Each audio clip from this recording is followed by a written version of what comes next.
Greetings, Wanderer. It is my pleasure to introduce you to a unique tour. One that won't take you to impressive landmarks or famous battle sites, but through a typical Athenian home. For an outgoing people like the Greeks, the house was a refuge of privacy. Inside, they could escape from the constant demands of civic life to enjoy the simple pleasures of family life. Look for me when you are done, and we can discuss the things you've seen. Farewell for now.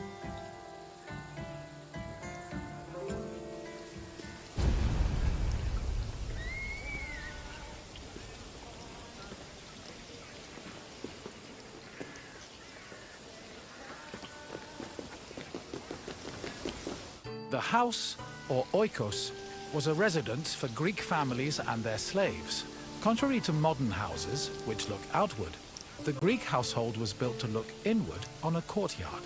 The courtyard was the house's central fixture.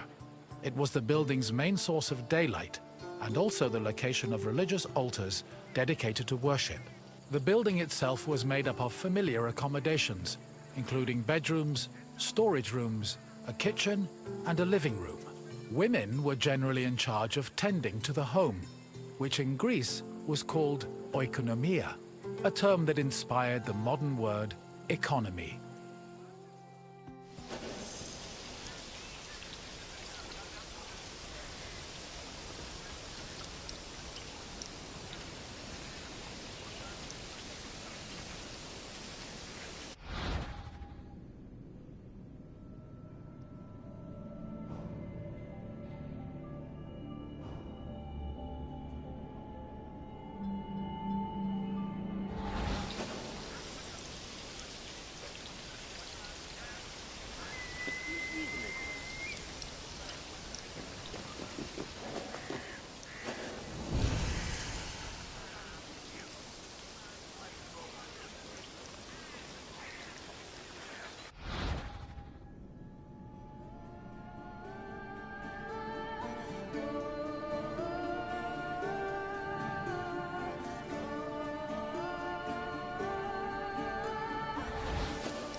A pasta was a corridor that connected a house's courtyard to its residential section.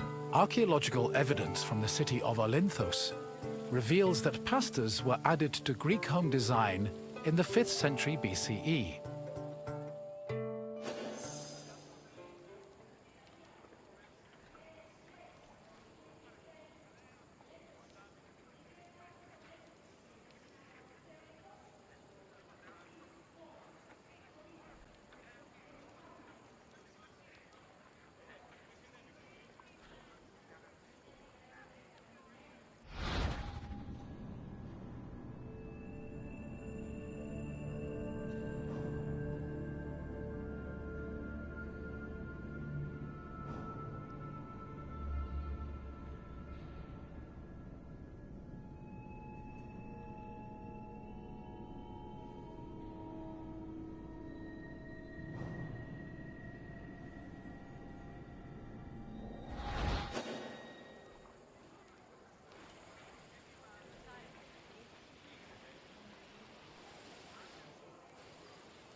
Greeks had no qualms about combining their work and their private lives, and many of them worked from home. Artisans like blacksmiths, sculptors, and potters often had workshops in their houses. Some even operated small stores to sell their work. Similarly, doctors were known to treat patients in special offices located in their homes. Women also worked in the house and were responsible for making textiles, as well as producing clothes and supervising weaving, which was carried out by slaves. If the household was wealthy enough, they could even produce a surplus of textiles to sell in times of financial difficulty.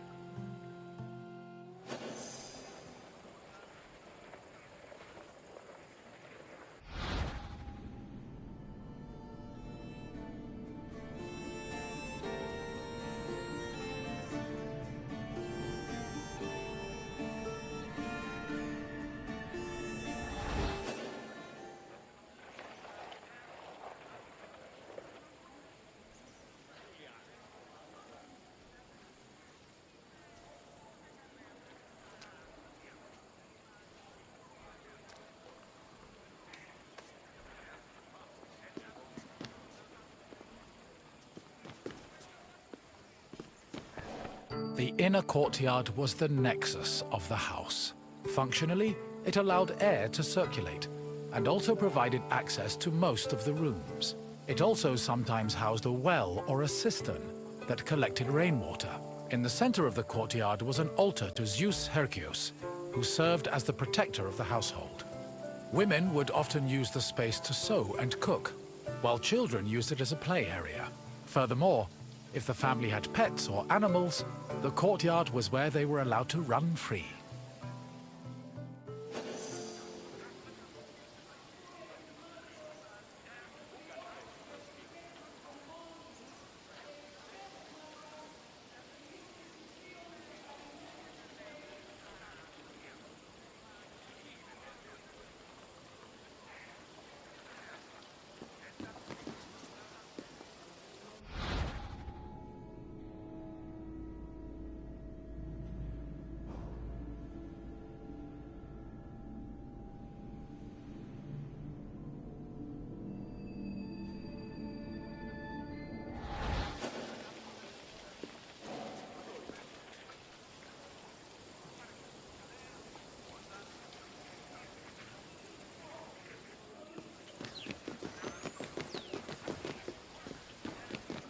The bathroom was located in the back of the house. Much like today, it was used for cleaning and washing, although the Greeks used chamber pots instead of toilets.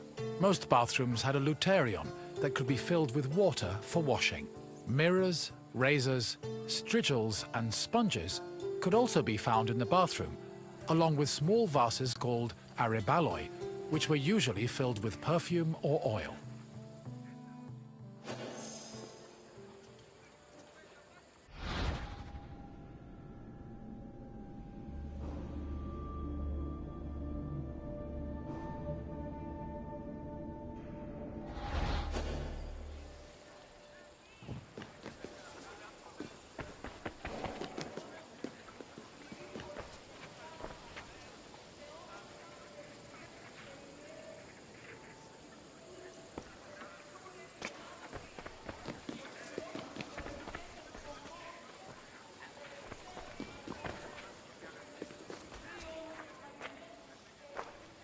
Greek homes had kitchens where the family's meals were prepared.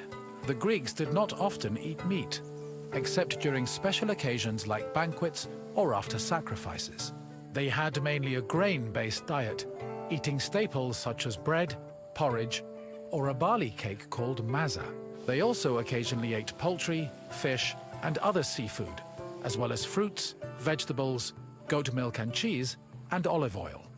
Food was cooked on a tripod, or sometimes in a klibanos, which was a sort of mobile oven. Other cooking implements included braziers, mortars and pestles, a spit to hold food over a fire, platters, and frying pans. The family also used the kitchen to store food in containers called pithoi.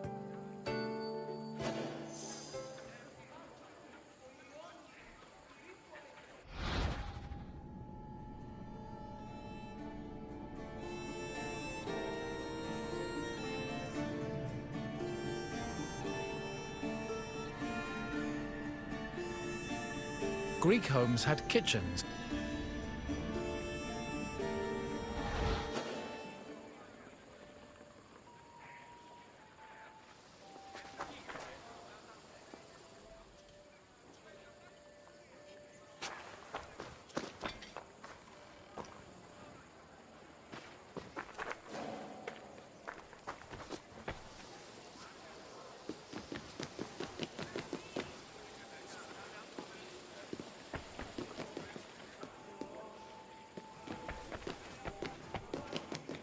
Symposia were major social institutions in Greece. They were drinking parties held exclusively for men. The party took place in the men's section of the house, the andron, where residents and guests reclined on special couches called klinai. Food was served on low tables set in front of the couches, while wine was placed in a crater in the center of the room. During a symposium, men drank, sang, had philosophical discussions, and played games like kotobos.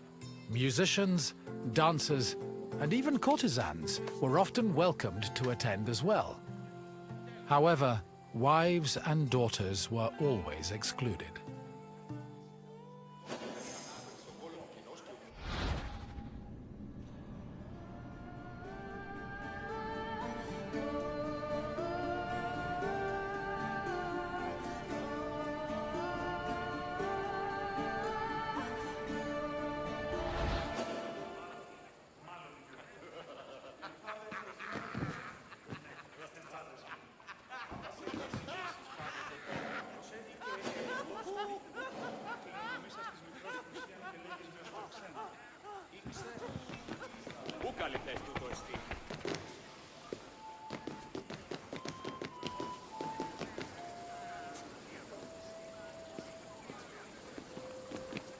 The Pyrgos, or upper stories, was the women's quarter of the house, where they could pursue their activities and observe the city without being seen themselves.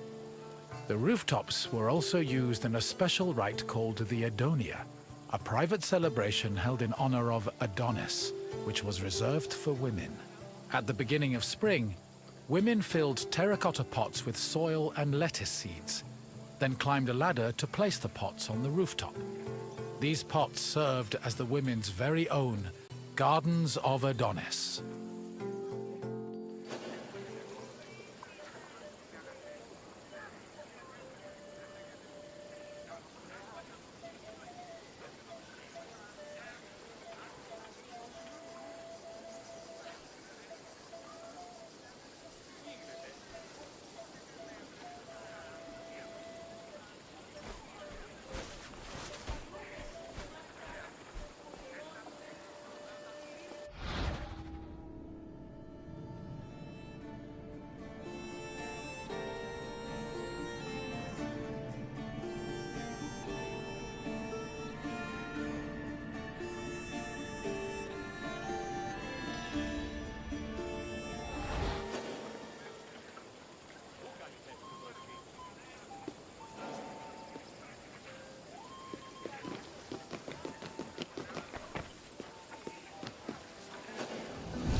I hope you now have a better understanding of the routines and home life of the Greek people. What would you like to do next? Farewell, wanderer, and thank you for visiting my city.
Welcome, wanderer, to the democratic center of Athens, otherwise known as the Pnyx.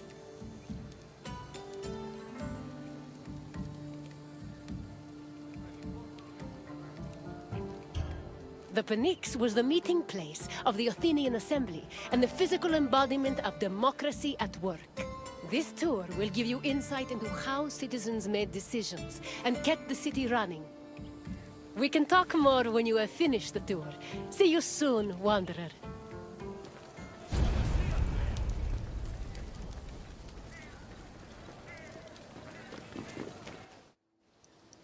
The Athenian assembly was known as the Ecclesia.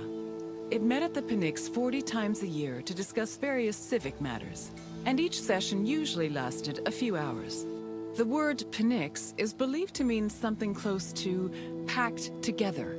This was probably a reference to the fact that during meetings of the Ecclesia, the location would be filled to its capacity, with citizens packed in practically shoulder to shoulder.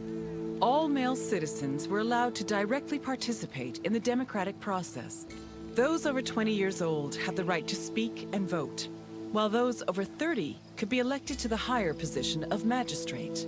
In total, there were approximately 30,000 citizens in Athens in the classical period. To draft and adopt decrees, 6,000 of them had to attend the meeting.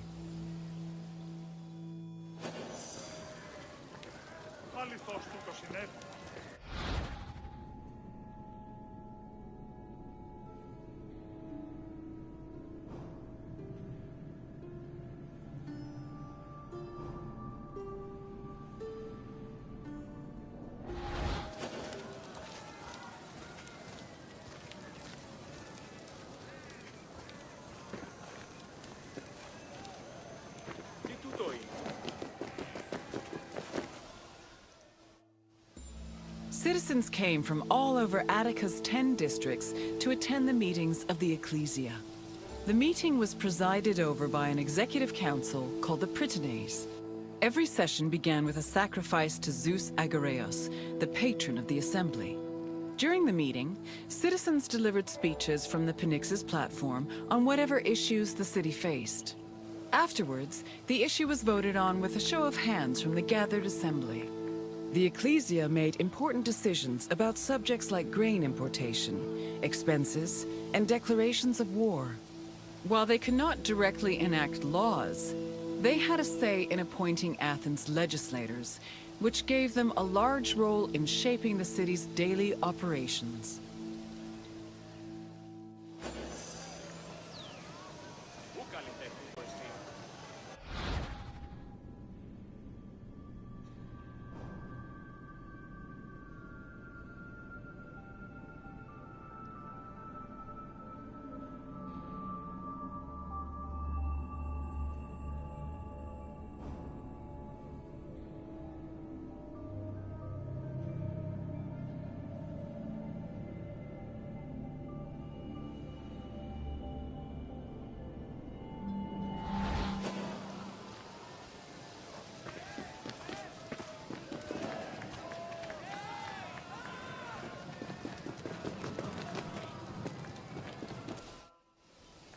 While some citizens only participated in the sessions of the ecclesia, others could become more involved in democracy as magistrates.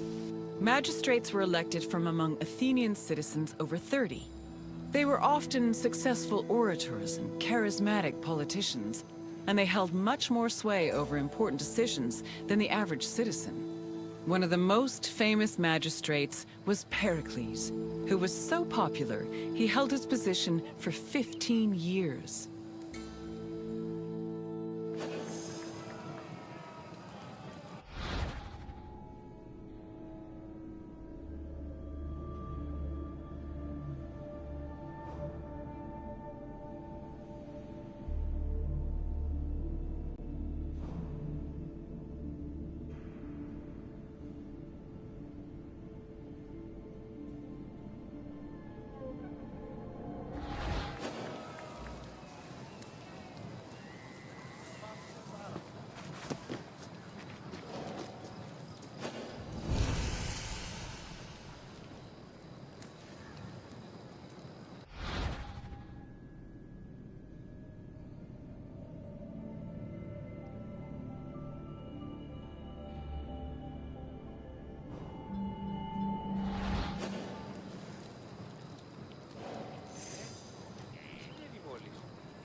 In theory, every Athenian citizen over the age of 20 had the right to participate in the assembly. However, some of them lived far from the city, and others could not financially afford to miss a day of work to attend meetings.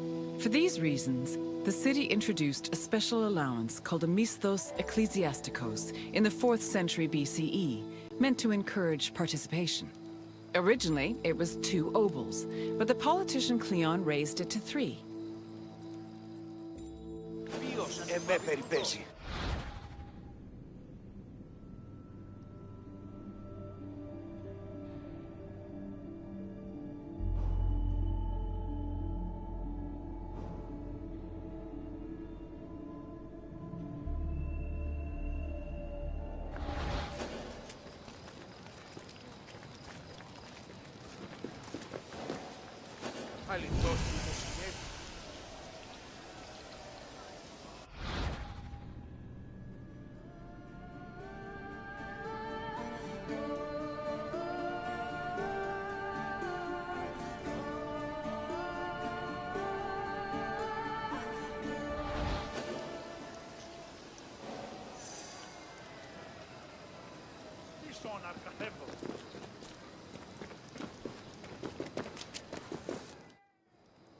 Athens introduced several innovations that heavily influenced modern society, including theater, architecture, and philosophy. However, their greatest contribution was their democratic government, which introduced the concept of a city ruled by its citizens. The decision to adopt democracy as a government, a choice made in 508 BCE, shaped civilization as we know it, and continues to affect us today.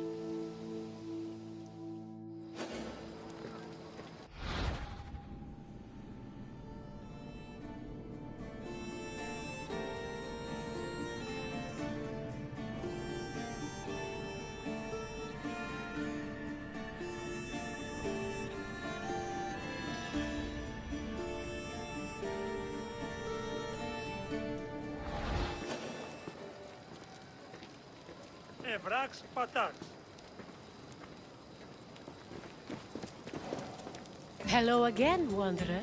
I trust you appreciated learning about the inner workings of the city. Is there anything else you'd like to do?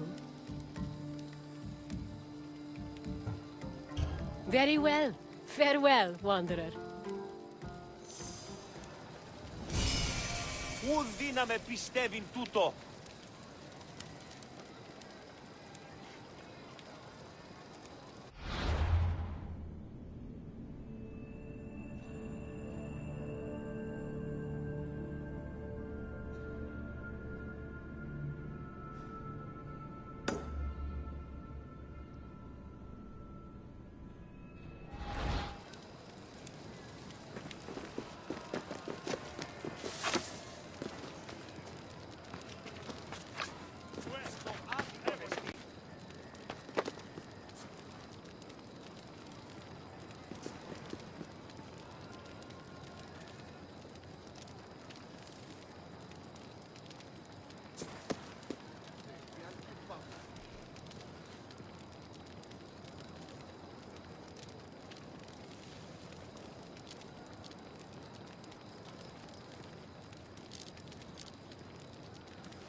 νήπιον ποιείς.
Hello again, Wanderer. I trust you appreciated learning about the inner workings of the city. Is there anything else you'd like to do? Very well. Farewell, Wanderer. Πάυσε πάρα αυτά.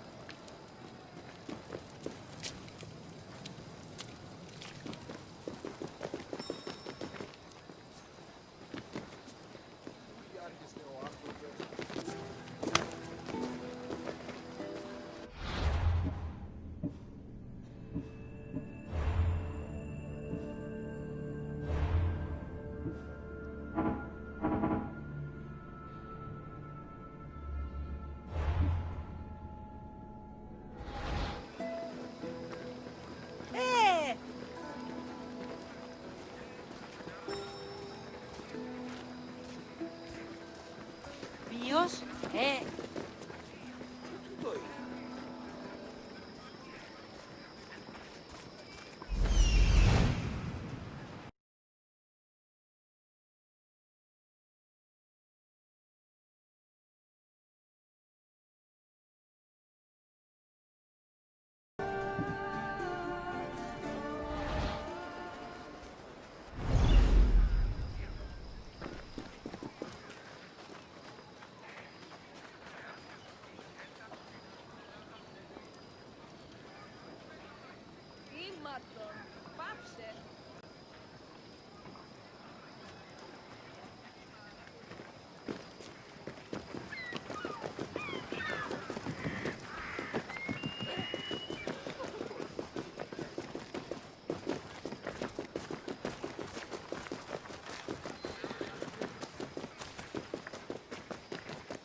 Greetings, wanderer, and welcome to the Agora of Athens.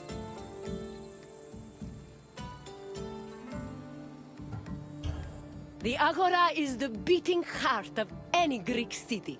It is a place where all types of people may gather, from citizens and foreigners to magistrates and philosophers. All manner of business is conducted here, including political meetings, legal proceedings, and trade. When you finish exploring, come find me, and we can talk more. See you soon, wanderer.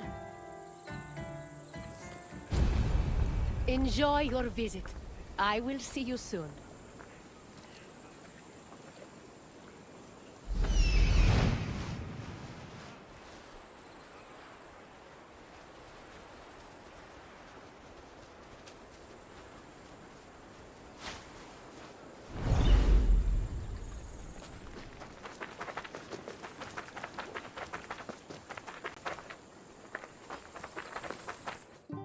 The Agora was the civic center of Athens, but it wasn't only frequented by politicians and city officials.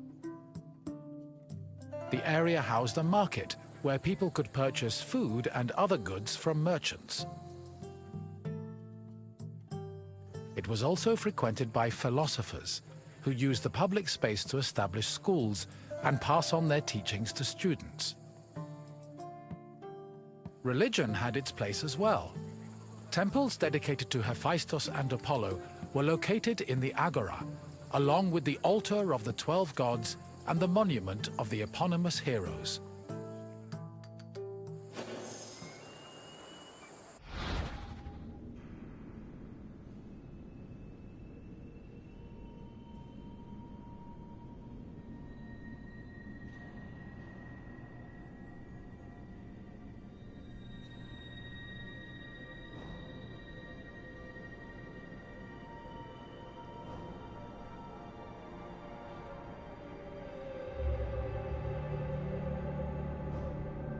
The Agora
The painted stoa, or stoa poikile, derived its name from the panel paintings on its wall. The paintings were created in the 5th century BCE by famous artists like Polygnotus and depicted Greek military victories like the Battle of Marathon. The stoa served as a public meeting place for citizens, but it was especially popular with philosophers who used the space to pass on their teachings. In 301 BCE, the philosopher Zeno of Kition chose the Stoa Poikile as the location for his school of philosophy, the appropriately dubbed Stoicism.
Μισό να αρκαθεύω.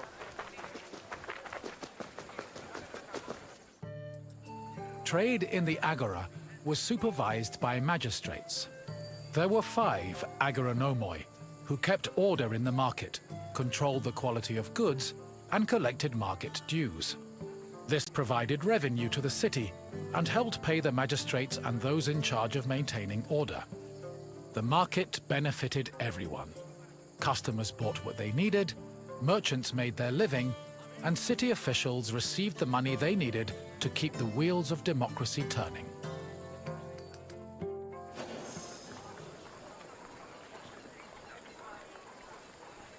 Τι τούτο είναι?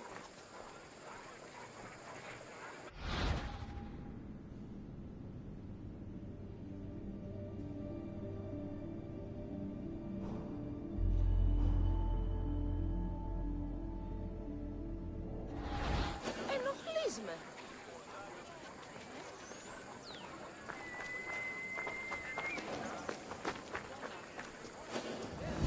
Πάψον πάρα αυτά.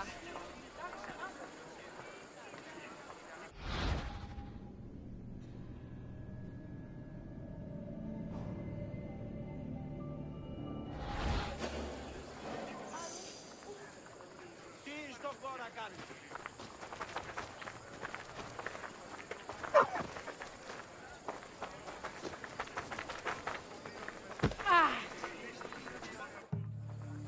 The original temple of Apollo Patrous was built around 535 BCE by Pisistratos, but was destroyed by the Persians during their invasion a few decades later. It long remained in ruins, except for the altar, which was left standing as a reminder of the Persian sacrilege. Eventually, a new temple was built in the 4th century BCE. Inside was a statue made by Euphranor, the same artist who painted in the Stoa of Zeus. The temple held special significance in Athens, as it was connected to the origin of the city's people. The name Patrous, meaning fatherly, referenced the belief that Apollo was the father of Aeon, founder of the Aeonian Greeks, from whom all Athenians are descended.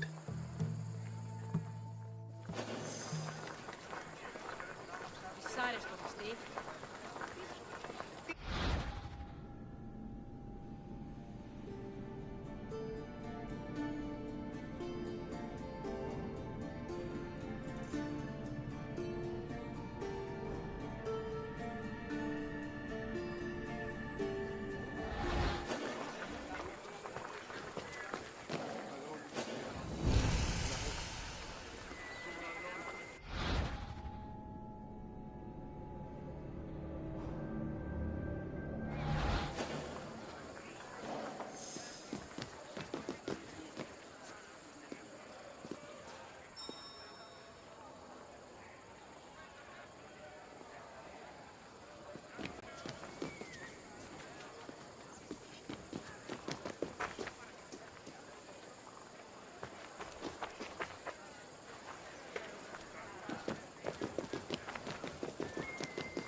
The temple of Hephaestus overlooks the Agora from the Colonus Agoreus hill.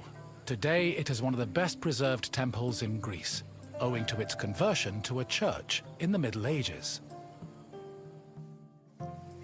But while this transformation preserved the structure, it also damaged the surrounding sculptures. The temple was dedicated not only to Hephaestus, the god of metallurgy, but also to Athena Ergane, goddess of arts and crafts. Nearly every part of the Hephaestion was lavishly decorated with depictions of famous mythological events, like the labors of Theseus. The Theseus scenes gave the temple the nickname Thesion, a name that lives on today as a city district in Athens.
The Bouleuterion was another building in the Agora that contributed to the democratic process.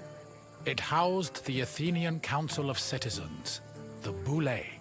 This council of 500 was composed of 50 members from each Greek tribe, all of whom served a one-year term. They were chosen by lot from among citizens over 30. Every month, one group of 50 was chosen to lead the Boulei's executive committee, the Prytaneis. The Prytaneis met every day of the month and called meetings of the full council in the Bouleuterion, where they spent their time discussing bills.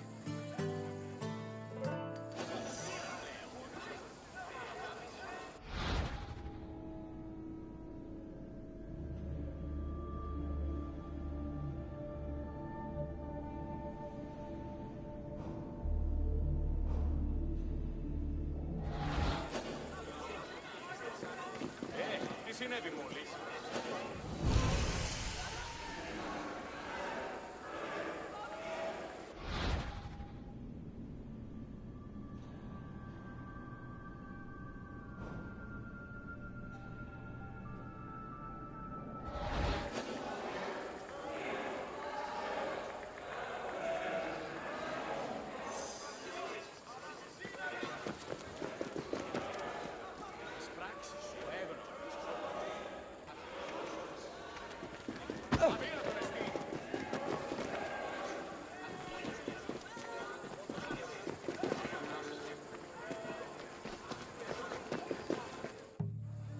The Prytaneon was one of the most important buildings in the Agora, as it was the headquarters of the Prytaneis.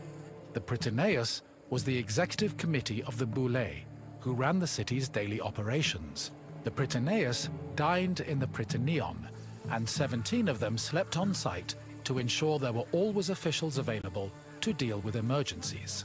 The Prytaneon also housed the official weights and measures of the city. The Fire of Hestia, which provided sacred fire for all public sacrifices, was also located there.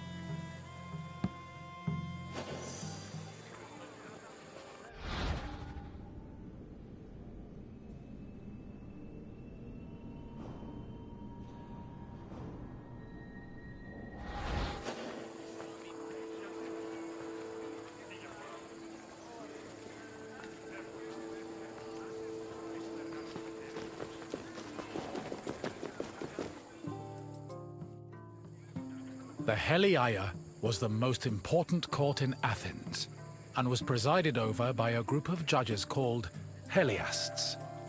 Judging was a regular part of an Athenian citizen's life, with trials happening almost every day. Heliasts were chosen randomly based on two factors. First, that they were on the official list of 6,000 potential Heliasts. Second, that they were present at court on the day of the trial. A stipend of 2 obols was established by Pericles to compensate for the loss of work while on Heliast duty, and also to encourage participation in the judiciary process.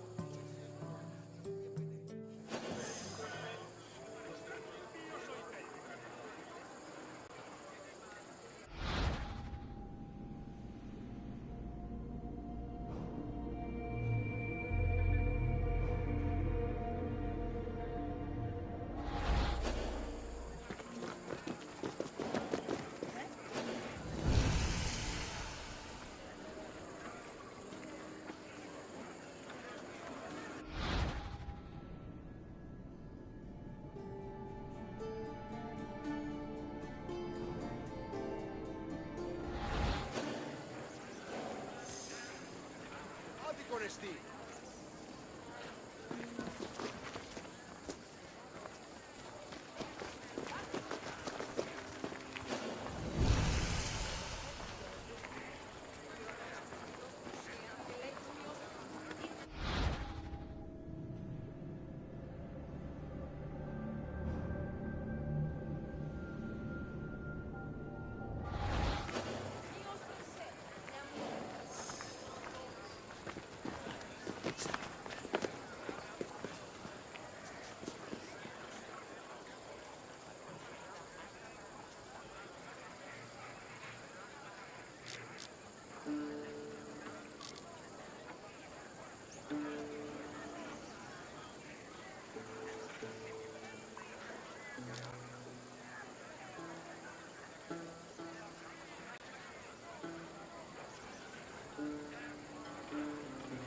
In the agora, an Athenian could buy and sell many different products.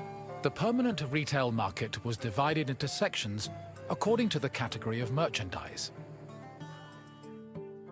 Merchants and craftsmen who worked in the market could be citizens, foreigners, or even freed slaves. They sold everything from food and clothes to jewelry and slaves. With so much variety, competition was fierce, and that competition helped regulate the market's prices.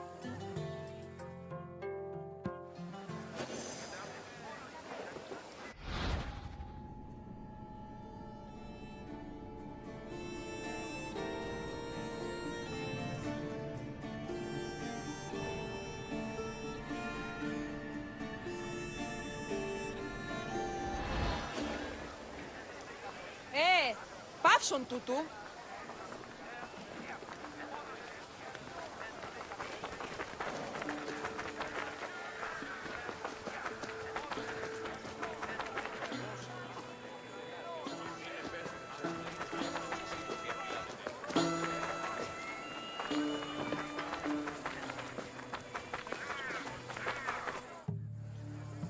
The Heliaio wasn't the only court in Athens. This other court was located next to the South Stoa. Historians believe it to be a court based on the discovery of a nearby box containing 7 bronze ballots. These ballots were used by jurors to give their verdicts. The reason trials were so common in Athens might have been related to their democratic regime, which promoted the individual's right to demand reparations for injustice. However, not all legal matters were settled in this fashion. If a claim was small enough, it was settled individually by a magistrate. Public trials were reserved for more serious offenses, such as murder, theft, and political crimes.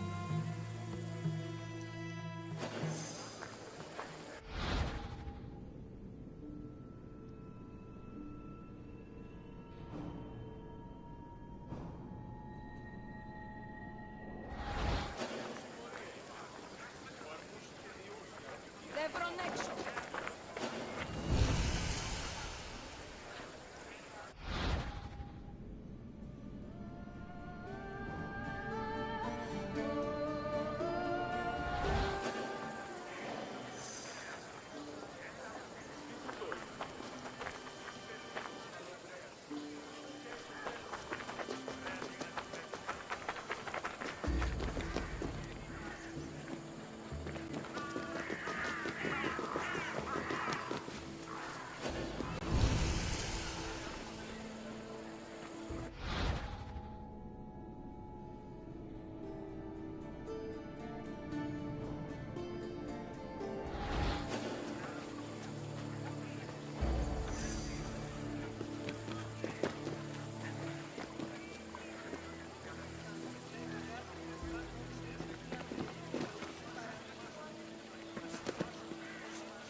The mint was where the city made its coinage. It is believed that Athens' mint was in the city's agora, as modern excavations have turned up small disc-shaped pieces of metal used to make coins. Much of the silver required for minting coinage came from the Lavrion silver mines. Athens was so dependent on the mines that when they lost them during the Peloponnesian War, the city was forced to melt down a gold statue of Athena to mint gold coins and avert a monetary crisis.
You have now experienced the Agora, following in the footsteps of countless Athenians before you.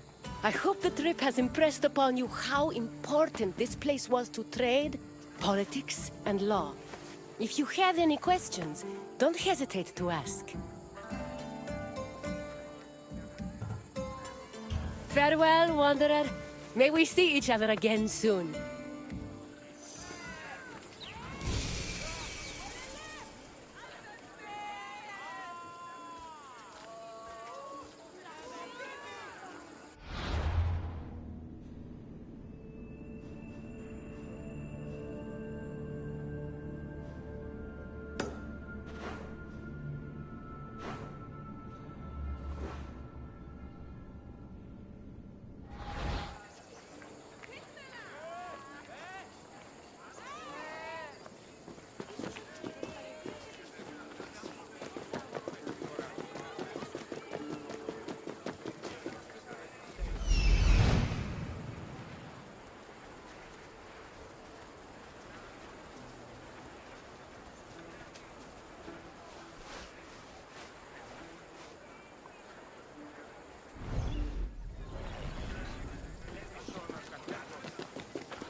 Hello, Wanderer.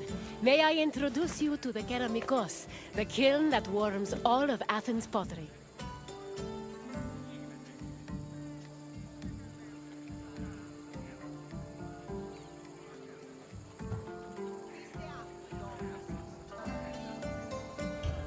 The Keramikos was a special neighborhood in Athens, where potters created vases and containers that stood all over Greece. This tour will take you through the elaborate process needed to turn something as simple as muddy clay into ornate perfume vases and gilded wine cups.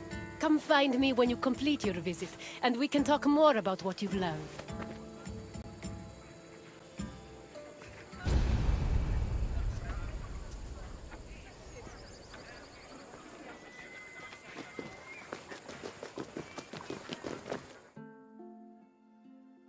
The Keramikos was a large, sprawling area northwest of Athens' Acropolis. While part of it was used as a graveyard, it was also dedicated to the creation of pottery.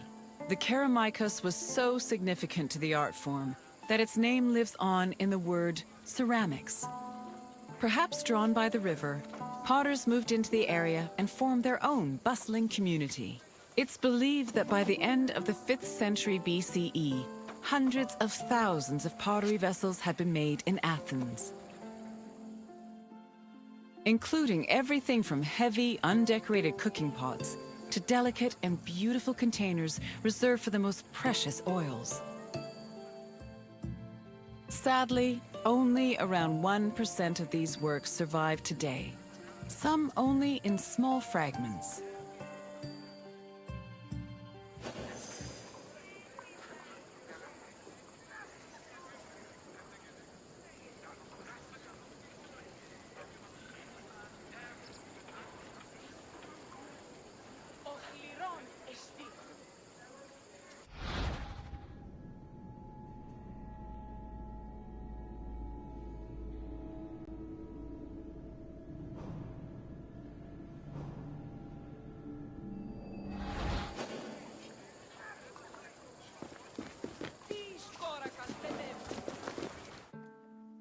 Raw clay from a river was hardly fit for a potter's wheel. Athenian potters used clay that was rich in iron, which created the distinctive orange-red coloring seen in Athenian pottery.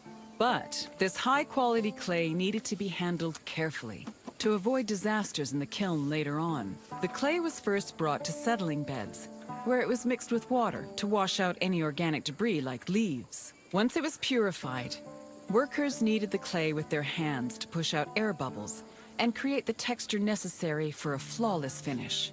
One of the goals of these early steps was to remove any impurities that could destroy a delicate design, or worse, render a vase unusable.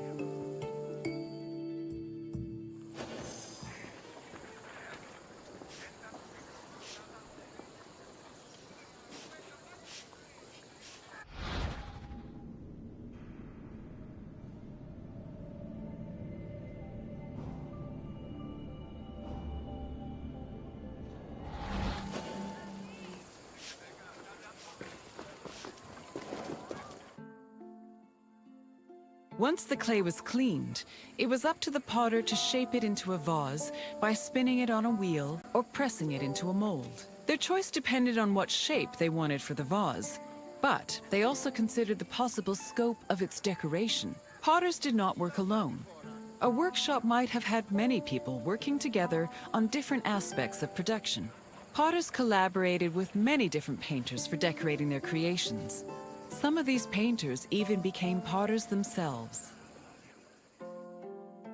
All in all, a single vase could be worked on by many different artists, with each one focusing on a different aspect of its design.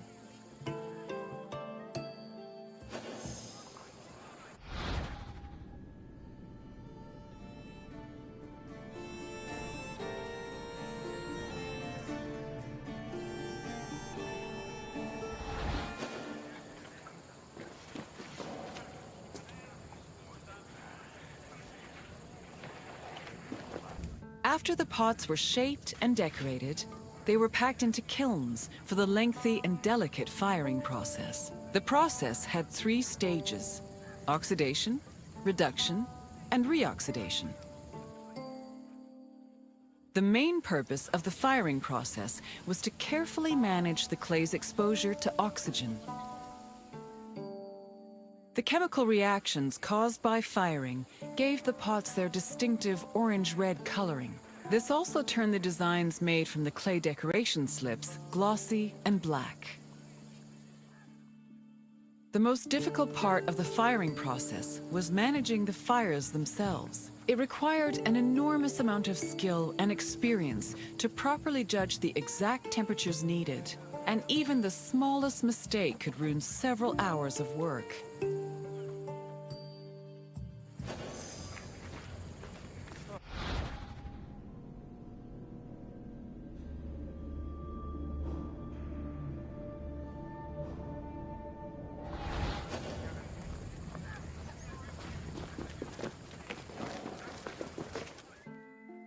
Vases could be decorated in all sorts of ways. Before 530 BCE, Athenian vases were decorated using the black figure technique, where figures and designs were painted as dark silhouettes. At the end of the 6th century BCE, painters created a new technique called red figure, an inversion of the painting process that left the figures in red and the background in black. This gave the artist more freedom to better explore details like muscles and individual locks of hair. Designs were sketched onto the bare surface of the pot using a thin, sharp tool. Thin relief lines, which helped define subtle elements like facial features, were added using a brush made of a few stiff hairs.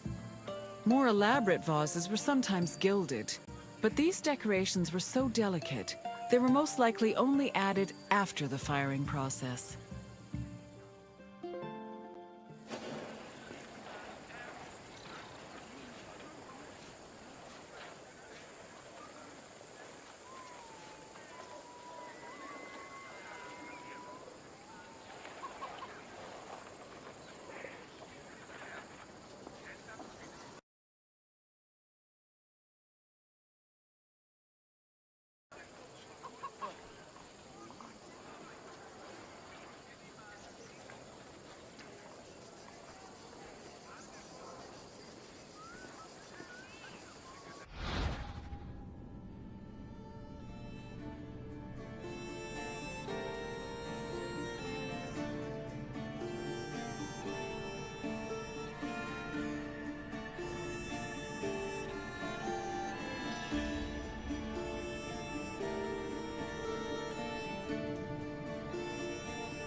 Vases could be decorated in all sorts of